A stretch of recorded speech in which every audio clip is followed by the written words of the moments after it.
Alhamdulillahi wa binastain ala umur jawatin wassalatu wassalamu ala sofil amiyah mursalin wa ala sobi asmain assalatu wassalamu ala kaisari rasulullah bin kulatilatin ini alhamdulillah kulihal alhamdulillah bini mati tatimus solihah alhamdulillah nikmat Islam aliman wa kafah bima minima. Sob itu banyak sekali juga. Ada 12 dus yang harus saya bereskan. Dan ini saya di kos-kosan anak saya dan nginep di sini karena saya udah minta izin boleh nginep gitu. Oke, Dek, silahkan masuk, Dek. Sob, ini mungkin saya jangan marah ya. Kalau saya kan orangnya sableng gitu. Sableng. Ini ayah mana? Kopinya ya. Tahu. Aku tadi curus di sini terus hilang. Ini dia yang nutupin botaknya, Sob, biar kelihatan ganteng dikit loh. Biar gak bosen. Sob, ini ada yang saya nih karena double-nya saya. Terus saya hanya ini ada yang curhat ke saya ya. Jadi saya bilang gini loh, saya tuh paling gak suka jadi konsultan orang-orang miskin loh. Loh kok aneh kok, kurang ajar kamu Kep katanya. Iya, saya nggak suka bergaul dengan orang miskin loh. Lebih baik saya lebih senang bergaul dengan atau menjadi konsultan orang kaya dan mau kaya Sob. Jadi kalau orang memang biasa miskin, mau miskin, saya malas loh. Nggak mau berubah dari kemiskinannya. Karena kita ini sudah kaya Sob. Kayaknya apa? Karena udah dilebihkan oleh Allah. Kita masih bisa hidup, coba bayangin. Sahabat-sahabat saya tuh mau nukarkan seluruh harta saya yang triliunan hanya untuk hidup sebagai anak kecil lagi. Coba apa nggak ini?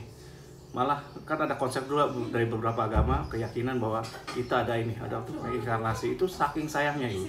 Dia berbuat di dunia, nanti reinkarnasinya dalam kebaikan.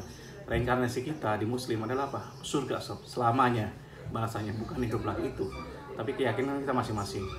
Jadi diberikan hidup itu Sob, itu udah merupakan modal sukses, modal kaya. Ngapain Anda merasa miskin? Apalagi kalau saya sekarang ini, saya alhamdulillah lah. Saya tadi ucapkan alhamdulillah lah nikmat Islam wal iman. Karena apa? Saya Islam keturunan Sob. Saya dilahirkan di keluarga Islam tanpa susah payah. Saya mencari Islam. Ternyata apa saya dapat? Saya bangga dengan orang-orang yang mencari Islam gitu. Sehingga bisa yakin gitu. Belum tentu gitu. Jadi intinya apa? Saya bersyukur sekali. Saya dilahirkan di keluarga yang kaya, Haji Daud Ahni, almarhum Haji Daud Ahni ini yang mengajarkan banyak sikap yang baik. Saya juga diangkat anak oleh keluarga Chinese ya, yang beda agamanya. Mami saya, papi saya Konghucu, terus anaknya ada Protestan, ada Katolik gitu. Dan itu nikmat Sob, indah Sob. Jadi menjadikan beragam. Dan saya malah menyatukan dua keluarga ini saya dan juga ini. Nah sekarang ini ada yang curhat tadi gini. Curhatnya menyayat Sob. Ini curhatnya dari Mas Saidman ya. Kalau Anda masih berpikir negatif, terus berpikir Anda miskin, terus berpikir Anda gimana, saya nggak mau bergaul. Tapi kalau Anda mau kaya, saya kasih ilmu kayanya dulu, ilmu tajirnya. Gimana? Mudah, susah Kep, mudah. Yang penting ada keyakinan. Masalahnya kita kurang yakin, doa nggak yakin, semua nggak yakin. Dulu saya doa tuh asal-asalan gitu, atau cepet-cepetan, atau jarang-jarang gitu. Sekarang apa? Karena saya kufur nikmat gitu. Coba kalau saya yakin pada Allah, tiap hari doa. Sekarang ini saya pakai ilmu apa adanya itu. Ilmu double. Jadi saya kalau doa itu setiap waktu, setiap saat gitu. Doa saya perbanyak dan saya hafalkan doa-doa pendek yang kira-kira masih lebih. Kapanpun, waktu-waktu doa kan diajarkan kita waktu-waktu doa yang dijabah ya.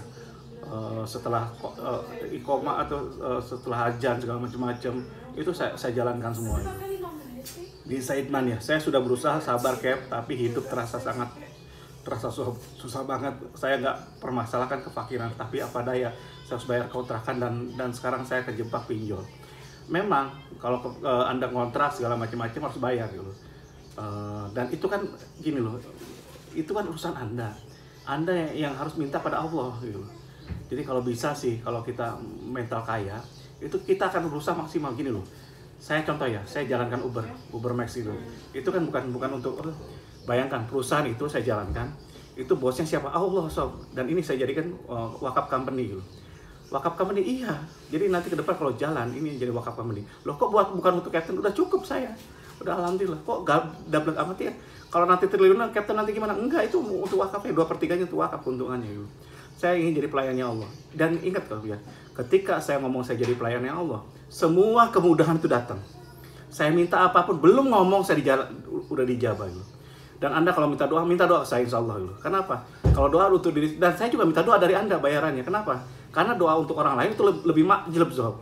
Jadi kalau saya doain Anda itu makjleb, insya Allah makjleb.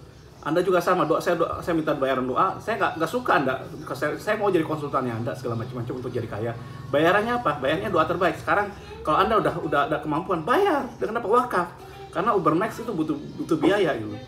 SKD butuh ini, dan sisanya untuk bebaskan warga gitu. Insya Allah kalau ini kita bisa bebaskan warga dari riba, insya Allah akan banyak gitu. Insya Allah bisa. Saya ingin diriin bank wakaf nantinya ke depannya.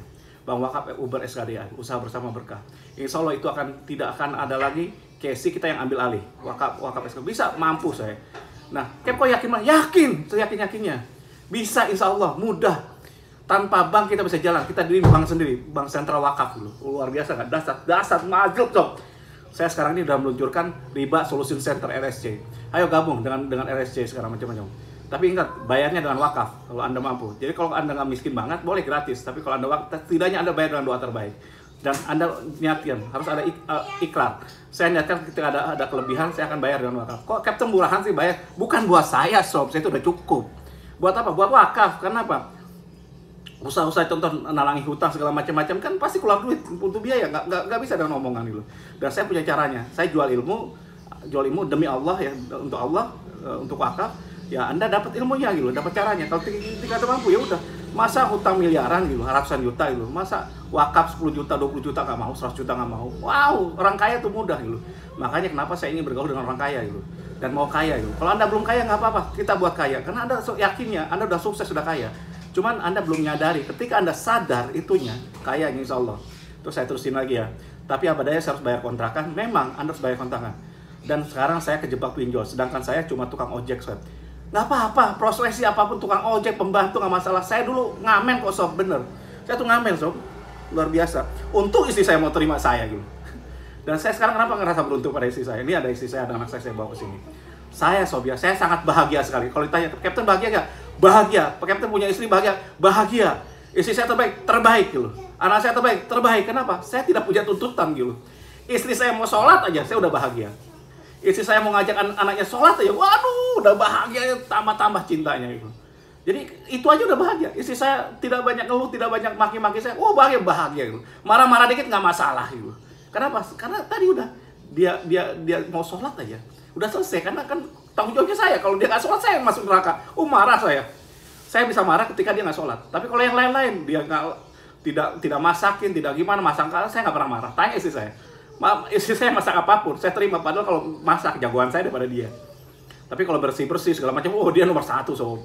Sampai ada aturan. Kalau dia bisa marah, kalau saya ngacak-ngacak dalam rumahnya. Kalau di luar rumah, itu urusan mas, katanya. Kita punya perjanjian masing-masing gitu. Dan lebih ini lagi, saya ingin buat istri saya kaya sekarang ini. Karena saya ngikut siapa? Bapak saya. Ternyata bapak saya ngajarkan, kayakanlah istrimu gitu. Kenapa? Ketika almarhum bapak saya meninggal, istrinya atau ibu saya itu mendapat pensiunan, disimpan uang, terus dikasih tanah lagi, berapa bidang tanah. Sehingga kalau jual satu tanah itu bisa hidup dengan nyaman, aman dan sejahtera itu 2-5 tahun. Luar biasa nggak? Itulah kebaikannya, malah bisa wakafin gitu. Itu luar biasa. Terus sedangkan saya cuma tukang ojek, hutang pinjol untuk biaya hidup sehari-hari karena penghasilan ojek selama pandemi sangat jauh dari kata cukup. Saya ingin berhenti minjol, tapi masih takut tekanan dari kolektor. Alah, takut sama dari kolektor lagi. Ini yang menyebabkan Anda tidak bakal kaya. Ini menyebabkan Anda susah cari rezeki karena takutnya bukan pada Allah tapi debt collector. Ngapain takut sama debt collector? Diamin aja, dia maki-maki, diamin, gak usah jawab, gak usah marah, gak usah pakai emosi, supaya keberkahannya lari ke kita gitu. Nanti ngoceh 1 jam apa nggak capek gitu. Ini tadi saya ngajarkan ketika saya di sana, di kumpul dengan di Landung Sari, di tukang kopi, ada Pak siapa itu, ada beberapa orang. Saya dimanapun saya jadi konsultan gitu. Saya langsung ngomong ke mereka semua. Sob, ini cerita Gus Dur tadi. Ketika orang itu marah-marahin kita, contoh ada debt collector datang ke tempat kita dimaki-maki, dibangsat-bangsatin, dianjing-anjingin, di binatang-binatang. Kalau ulah kata kotor, kita diam aja gitu. Saya tanya, waktu Gus Dur dimaki-maki itu, dia diam aja. 5 menit pertama dimaki-maki, si ajudannya mau marah, diginiin sama dia. Yang kedua, 10 menit kemudian dia maki-maki, orang-orang dia kan yang maki-maki mau mempermalukan Gus Dur gitu. Dia diam aja Gus Dur, nggak ngomong iya apa enggak. Mudah-mudahan anaknya, makasih Mbak Yeni Wahid ya, saya sudah terinspirasi oleh Anda. Mudah-mudahan almarhum Gus Dur bisa masuk surga, diterima amal baiknya gitu. Karena orang Chinese pun banyak terima kasih pada Gus Dur dulu. Nah, dimaki-maki kayak wali Gus Dur itu. Dimaki-maki, nah 10 menit kemudian dimaki-maki, orang kan lihat, mungkin biasa. Tapi kalau digoblok-goblokin segala macam-macam, 15 menit pertama, yang marah bukan hanya ajudannya, tapi orang sekelilingnya. Marahnya level 10 mungkin. Dimaki-maki level 30. Udah setengah jam maki-maki, udah levelnya hampir muncak 80. Mungkin dia digebukin tuh orangnya sama masyarakat, kurang ajar. Gus Dur ulama gitu dimaki-maki orang tuh. Orangnya udah mau gebukin aja, akhirnya selesai, dia nggak mau maki-maki lagi. Jadi itulah dia, kenapa? Karena orang yang maki-maki itu akan balik ke dianya gitu. Terus yang kalau kenapa kita nggak boleh marah? Kebaikannya dia lari ke kita gitu. Kalau kita tidak melakukan kesalahan, ngapain Anda harus takut gitu? Harus malu, dimalu-malukan orang, dipermalukan. Jadi kalau Anda didatangi orang dimaki-maki, diam aja, nggak usah jawab, nggak usah ngerasa rendah diri. Karena ingat ya, Anda itu lebih baik merendah diri di depan Allah, jangan di depan manusia. Jangan minta-minta depan. Saya itu sorry sob ya, saya nggak pernah minta-minta, saya nggak mau minta-minta sama orang. Sampai kerjaan pun saya nggak pernah mau minta-minta. Saya jadikan orang itu datangin tempat saya. Demi Allah, tanya udah 15-20 tahun saya lakukan itu. Tanya GM saya Siti lu. Apalagi sekarang kantor saya strategis di Bypass Ngurah Rai Metro Kitchen. Kalau Anda buat kitchen dimanapun di Indonesia, silakan kontak saya atau kontak asisten saya Nyimas gitu. Dan insya Allah harganya lebih bagus dan Anda dapat ini bagi hasilnya nanti. Ada di ini ya, saya ini kan. Jadi seperti itu. Seluruh Indonesia, karena saya punya pabrik di Jakarta sama di Bali gitu. Terus kalau Anda mau ke depan belajar, nanti Anda belajar dulu. Ini besok lagi Anda buat pabrik, saya siapin, saya bantuin. Loh kok bisa? Lo orang kaya. Ngapain takut buatin bengkel bantuin Anda kaya gitu? Nggak usah. Hanya orang miskin yang berpikir bahwa ketika dikurangi hartanya, gini loh, tidak ada kemiskinan ketika kita dengan sedekah dengan niat menjadi kaya. Terus sob, ini adalah tambahan lagi ya. Nabi Muhammad SAW pernah bersabda, sabar sesaat. Jadi Anda sabar sesaat aja dengan kefakirannya. Itu lebih baik dari dunia dan seisinya. Itu lebih baik dari dunia dan seisinya. Nggak usah sabar terus, sesaat aja. Kayak lagi susah, saat itu aja sabar. Sampai nanti besok cari takdir baru, susah lagi, saat itu aja. Yang penting Anda nggak mati dah gitu. Susah. Anda minta ke yang punya kosnya, mau kalau nggak ya udah, mau apa lagi. Saya juga sama. Saya tanah di lelang, kalau saya udah stop nggak bisa, ya udah bayarin aja, hilang aja nggak apa-apa. Saya minta sama Allah. Kan ada tanah saya, villa saya 3,5 miliar, 4,5 miliar, di lelang cuma 1 miliar. Akhirnya saya nggak bisa tahan ke lelang segala macam. Ya udah, saya tinggal gugat aja. Nanti kalau kalah gimana? Kayak biarin aja kalau kalah. Saya mintanya sama Allah, saya banding lagi. Kan simple gitu. Jadi saya banding terus aja, banding sampai ke EMA, sampai butuh biaya banyak, nggak butuh. Kenapa? Saya gugat sendiri gitu. Saya jadi pengacara di sini, itu yang saya akan ajarkan di Riba Solution Center. Jadi kalau mau RSC, SKDA, masuk grupnya. Nanti saya siapkan ininya. Tapi bayar loh ya. Saya nggak ini. Kalau pinjol segala macam-macam mungkin rendah aja. Kalau nggak mampu nggak apa-apa. Yang penting Anda punya ikrar, saya mau bayar ketika saya mampu. Kenapa? Saya tidak ngajarkan Anda miskin dulu. Biasanya orang kan hanya mau diberi. Orang miskin hanya mau diberi toh gitu. Nggak pernah mau memberi. Saya ajarkan salah satu cara gitu. Oke, saya nggak bisa pakai uang, pakai ilmu. Anda sebarkan gitu. Jadi warga-warga yang susah itu masuk ke SKDA gitu. Di Riba Solution Center. Dan ketika Anda jadi pasiennya RSC, Anda mau lulus, Anda bisa bantu orang lain, dapat penghasilan lagi. Loh, bisa nggak? Bisa. Jadi Anda jadi asisten, itu yang dilakukan dulu SKDA.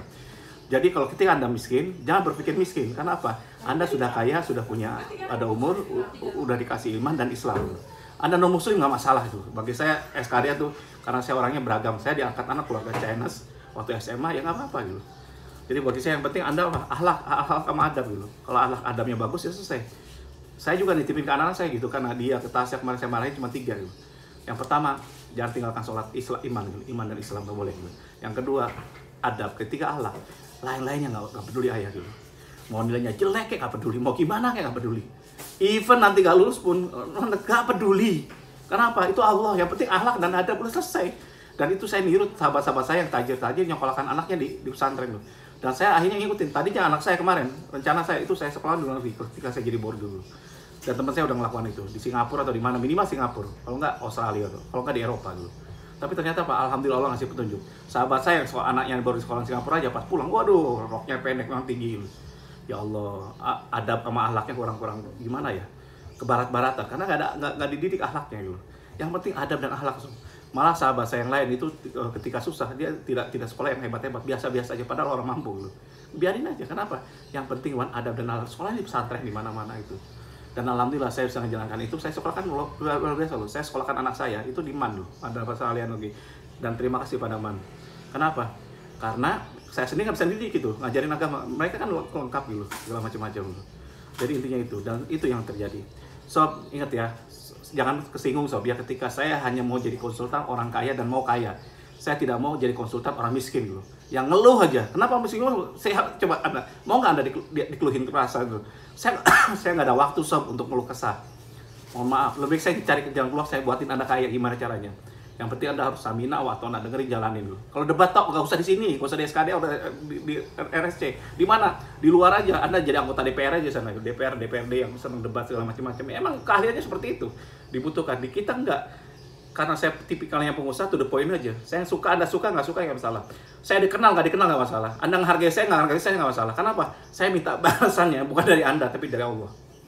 Saya ingin jadi budaknya Allah, doakan mudah-mudahan saya istiqomah. Kalau Anda terinspirasi, saya minta Anda mengucapkan, jangan ucapan terima kasih saya, tapi doakan saya. Doakan saya, baca kalau tambah muslim, tambahkan Al-Fatihah sama sholawat Nabi. Ingat sob ya, siapapun Anda, apapun Anda, suku agama, suku dan agama, beda apapun, nggak masalah gitu. Yang penting adabnya bagus, akhlaknya bagus, Anda mau jadi kaya, saya akan bantu. Mudah-mudahan ini bisa didengar oleh seluruh Kapten SKDA dan juga para admin dan asisten adminnya. Wabillahi taufiq wal hidayah. Wassalamualaikum warahmatullahi wabarakatuh.